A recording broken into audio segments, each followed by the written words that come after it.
Welcome to the Rim Break Rodeo. We hope this video helps.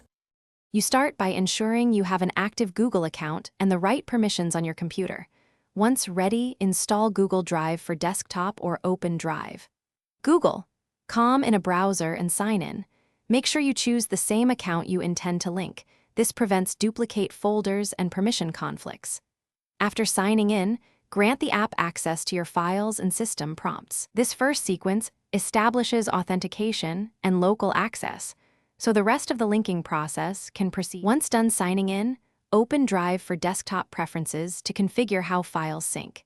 You can choose stream files to save local space or mirror files to keep full copies.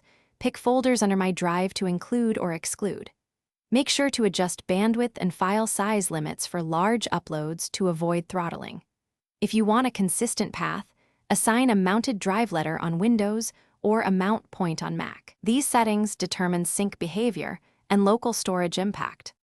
To finish, verify that the drive icon shows green checks and create a test file to confirm it uploads and appears in Drive. Google.com. Share the file or open it from the link location to confirm permissions and accessibility. If syncing stalls or files don't appear, restart the Drive app in your computer, confirm a stable internet connection, sign out and back in, and clear the app cache if needed. These steps solve most linking problems and restore normal sync operations quickly.